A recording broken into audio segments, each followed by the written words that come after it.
Just a moment ago, my daughter Rebecca texted me for good luck.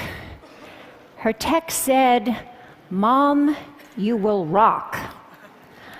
I love this. Getting that text, it was like getting a hug. And so there you have it. I embody the central paradox. I'm a woman who loves getting texts, who's going to tell you that too many of them can be a problem.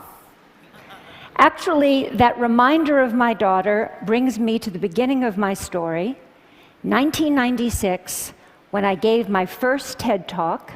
Rebecca was 5 years old, and she was sitting right there in the front row. I had just written a book that celebrated our life on the internet, and I was about to be on the cover of Wired magazine. In those heady days, we were experimenting with chat rooms and online virtual communities. We were exploring different aspects of ourselves, and then we unplugged. I was excited. And as a psychologist, what excited me most was the idea that we would use what we learned in the virtual world about ourselves, about our identity, to live better lives in the real world. Now, fast forward to 2012, I'm back here on the TED stage again. My daughter's 20, she's a college student. She sleeps with her cell phone. So do I. And I've just written a new book, but this time it's not one that will get me on the cover of Wired magazine. So what happened? I'm still excited by technology, but I believe, and I'm here to make the case, that we're letting it take us places that we don't want to go. Over the past 15 years, I've studied technologies of mobile communication, and I've interviewed hundreds and hundreds of people, young and old, about their plugged-in lives. And what I've found is that our little devices, those little devices in our pockets, are so psychologically powerful that they don't only change what we do, they change who we are. Some of the things we do now with our devices are things that only a few years ago we would have found odd or disturbing, but they've quickly come to seem familiar, just how we do things. So just to take some quick examples, people text or do email during corporate board meetings.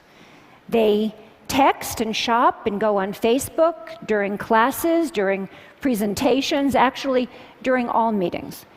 People talk to me about the important new skill of making eye contact while you're texting. People explain to me that it's hard, but that it can be done. Parents text and do email at breakfast and at dinner, while their children complain about not having their parents' full attention, but then these same children deny each other their full attention. This is a recent shot of my daughter and her friends being together while not being together. And we even text at funerals. I study this. We remove ourselves from our grief or from our reverie, and we go into our phones.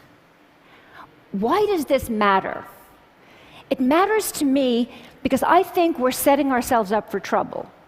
Trouble certainly in how we relate to each other, but also trouble in how we relate to ourselves, in our capacity for self-reflection.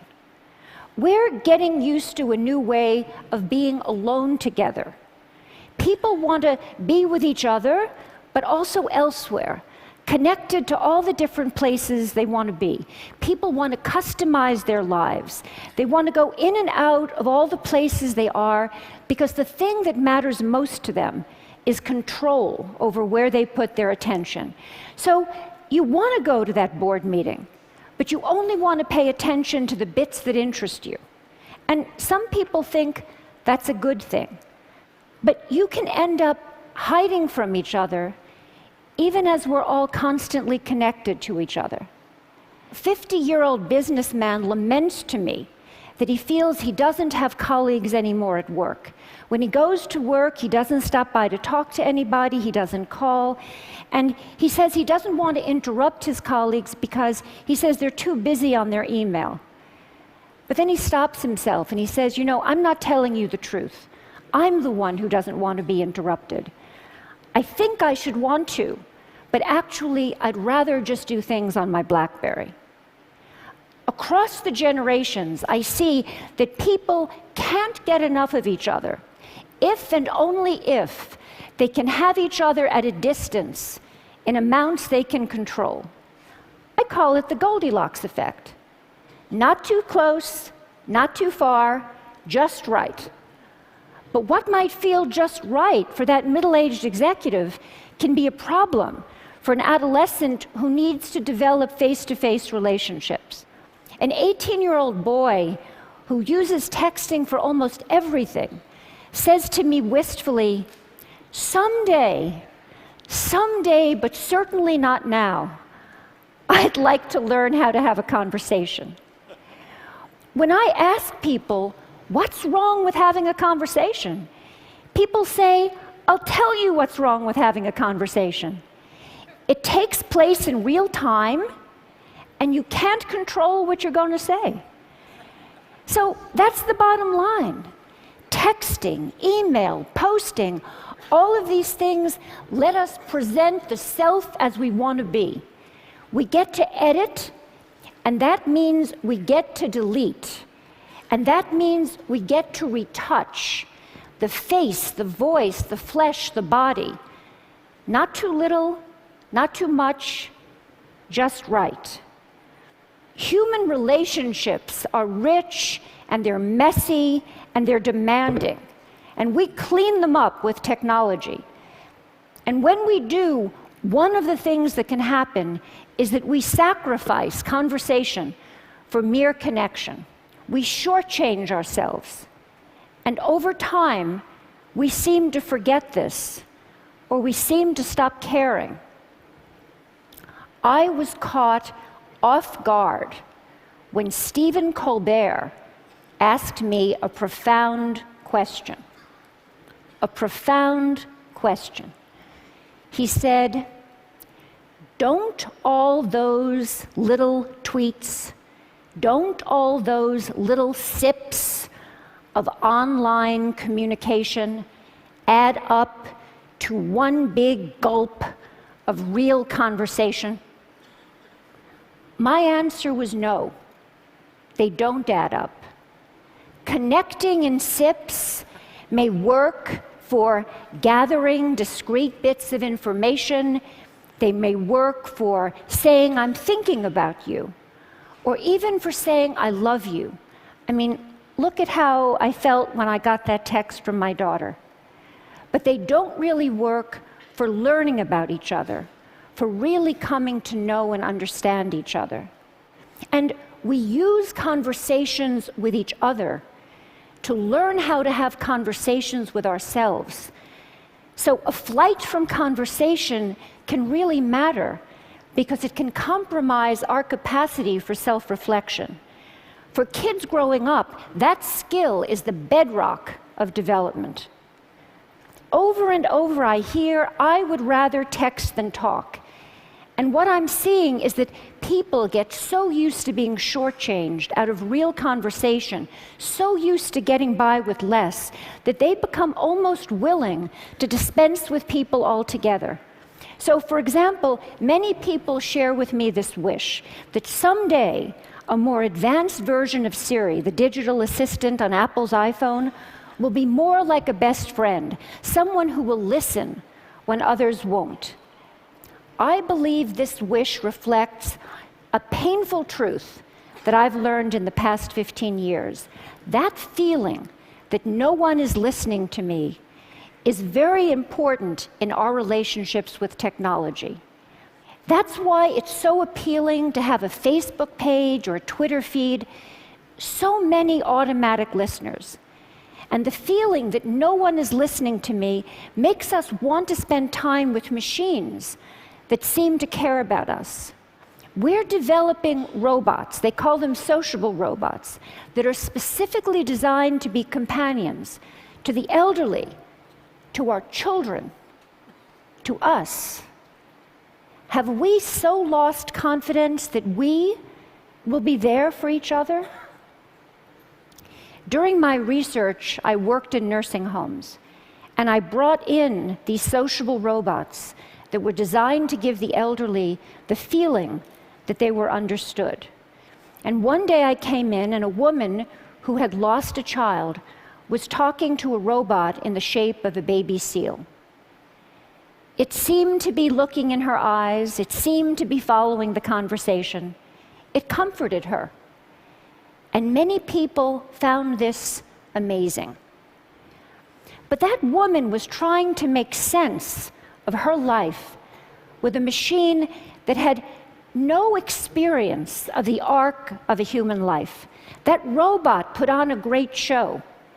And we're vulnerable. People experience pretend empathy as though it were the real thing. So, during that moment, when that woman was experiencing that pretend empathy, I was thinking, that robot can't empathize. It doesn't face death. It doesn't know life. And as that woman took comfort in her robot companion, I didn't find it amazing. I found it one of the most wrenching, complicated moments in my 15 years of work. But when I stepped back, I felt myself at the cold, hard center of a perfect storm. We expect more from technology and less from each other. And I ask myself, why have things come to this? And I believe it's because technology appeals to us most where we are most vulnerable. And we are vulnerable. We're lonely, but we're afraid of intimacy. And so from social networks to sociable robots, we're designing technologies that will give us the illusion of companionship without the demands of friendship. We turn to technology to help us feel connected in ways we can comfortably control. But we're not so comfortable. We are not so much in control. These days, those phones in our pockets are changing our minds and hearts because they offer us 3 gratifying fantasies. 1, that we can put our attention wherever we want it to be. 2, that we will always be heard. And 3, that we will never have to be alone.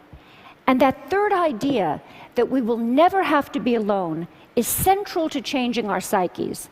Because the moment that people are alone, even for a few seconds, they become anxious, they panic, they fidget, they reach for a device.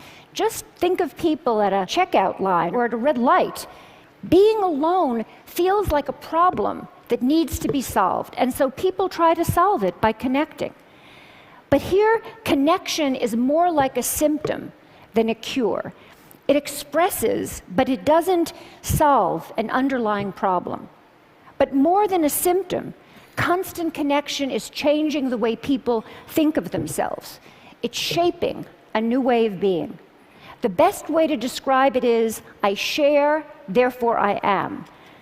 We use technology to define ourselves by sharing our thoughts and feelings even as we're having them. So before it was, I have a feeling, I want to make a call. Now it's, I want to have a feeling, I need to send a text. The problem with this new regime of I share, therefore I am, is that if we don't have connection, we don't feel like ourselves. We almost don't feel ourselves. So what do? We connect more and more. But in the process, we set ourselves up to be isolated. How do you get from connection to isolation? You end up isolated if you don't cultivate the capacity for solitude, the ability to be separate, to gather yourself. Solitude is where you find yourself so that you can reach out to other people and form real attachments. When we don't have the capacity for solitude, We turn to other people in order to feel less anxious or in order to feel alive. When this happens, we're not able to appreciate who they are. It's as though we're using them as spare parts to support our fragile sense of self. We slip into thinking that always being connected is going to make us feel less alone. But we're at risk, because actually it's the opposite that's true. If we're not able to be alone, we're going to be more lonely. And if we don't teach our children to be alone, they're only going to know how to be lonely. When I spoke at TED in 1996, reporting on my studies of the early virtual communities, I said, those who make the most of their lives on the screen come to it in a spirit of self-reflection. And that's what I'm calling for here, now. Reflection, and more than that, a conversation about where our current use of technology may be taking us, what it might be costing us. We're smitten with technology, and we're afraid, like young lovers, that too much talking might spoil the romance. But it's time to talk. We grew up with digital technology, and so we see it as all grown up. But it's not. It's early days. There's plenty of time for us to reconsider how we use it, how we build it. I'm not suggesting that we turn away from our devices, just that we develop a more self-aware relationship with them, with each other, and with ourselves. I see some first steps. Start thinking of solitude as a good thing. Make room for it. Find ways to demonstrate this as a value to your children. Create sacred spaces at home, the kitchen, the dining room, and reclaim them for conversation. Do the same thing at work. At work, we're so busy communicating that we often don't have time to think. We don't have time to talk about the things that really matter. Change that. Most important, we all really need to listen to each other, including to the boring bits, because it's when we stumble or hesitate or lose our words that we reveal ourselves to each other. Technology is making a bid to redefine human connection, how we care for each other, how we care for ourselves, but it's also giving us the opportunity to affirm our values and our direction. I'm optimistic. We have everything we need to start. We have each other, and we have the greatest chance of success if we recognize our vulnerability, that we listen when technology says it will take something complicated and promises something simpler. So in my work, I hear that life is hard, relationships are filled with risk, and then there's technology. Simpler, hopeful, optimistic, ever young. It's like calling in the cavalry. An ad campaign promises that online and with avatars, you can, quote, finally, love your friends, love your body, love your life. Online and with avatars. We're drawn to virtual romance, to computer games that seem like worlds, to the idea that robots will someday be our true companions. We spend an evening on the social network instead of going to the pub with friends. But our fantasies of substitution have cost us. Now we all need to focus on the many, many ways technology can lead us back to our real lives, our own bodies, our own communities, our own politics, our own planet. They need us. Let's talk about how we can use digital technology, the technology of our dreams, to make this life the life we can love. Thank you.